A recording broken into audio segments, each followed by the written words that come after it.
Hello and welcome to this week's feature interview. I'm Emily Carrier. Colleges across the country claim to have secret societies, and Emory and Henry is no exception. Ours is known as the Emorium Society, and it is headlining our campus newspaper, The White Topper, this week. They are known for doing anonymous good deeds. Students may notice the painted initials ES and small owl emblems scattered all across campus, specifically around academic buildings.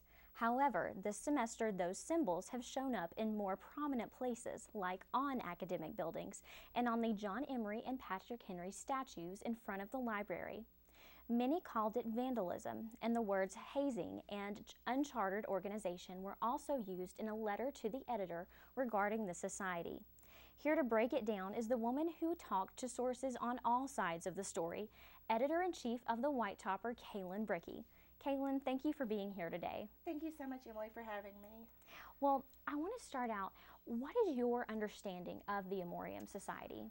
Well, my understanding is that it's a society of gentlemen on campus. There can be current students and alumni involved in it, and they look for people who are hurt in some way. I know that they had mentioned that there was a cancer patient they had sent flowers to, and then a girl on campus could not afford a plane ticket home, and they gave her a plane ticket to go home for the holidays.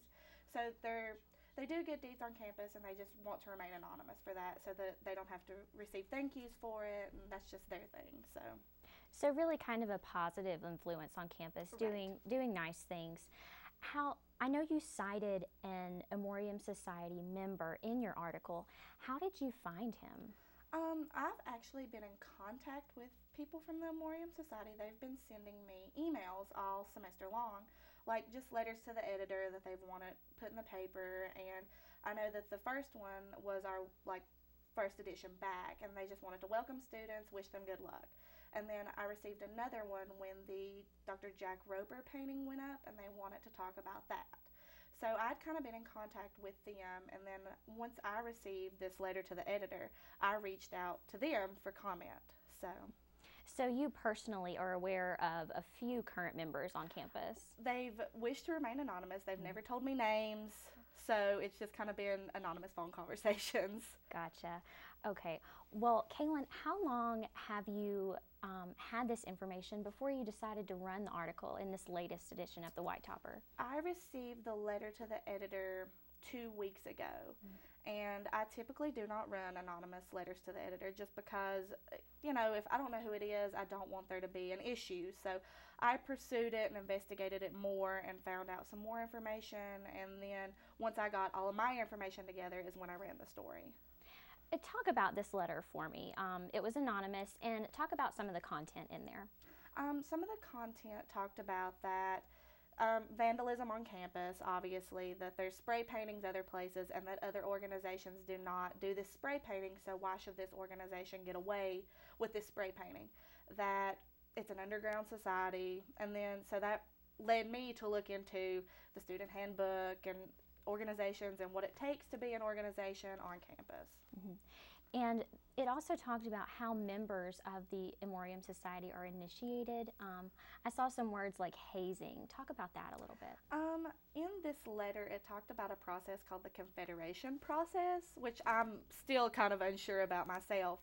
But I looked into it, and I really couldn't find any information about it, so I just talked about organizations that if they were caught hazing, what could happen. Right. And kind of on that note, you also spoke to Dean of Students Pam Gorley and Todd Clark in the Student Life Office. Talk about kind of how they responded to your article and to this letter. Todd Clark, during our interview, I had asked if he was aware of people involved, things that were going on, and he said that he had received members in the past, but not recently. And then when I spoke with Dean Pam, she talked about that she had never received anything. She didn't have any communication about them, that she just knew about them. All right. Well, Kaylin, I want to talk about you now.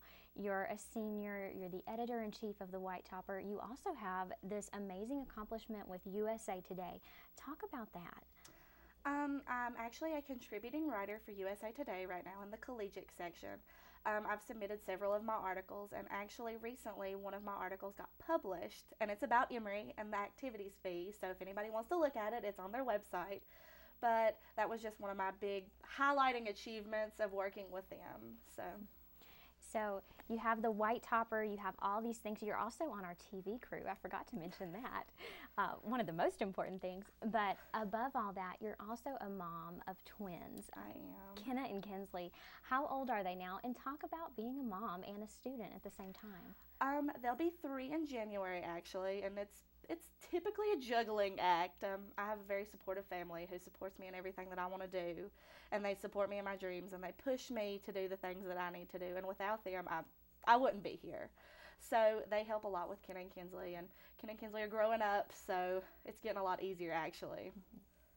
Well, Kaylin, looking forward, graduation is in May for both of us. For you, what do you think you want to do following graduation? What are your plans? I would really love to pursue a career in journalism. I really love crime beat reporting, actually, and that's something I would really like to look forward to. So, well, you've done a great job so far, and I can speak for all of our TV staff saying we love reading your articles, especially about the Memoriam Society. I look forward to seeing what happens with that. Why, thank you, Emily. Well, this has been your EHCTV feature interview with Kaylin Brickey. I'm Emily Carrier.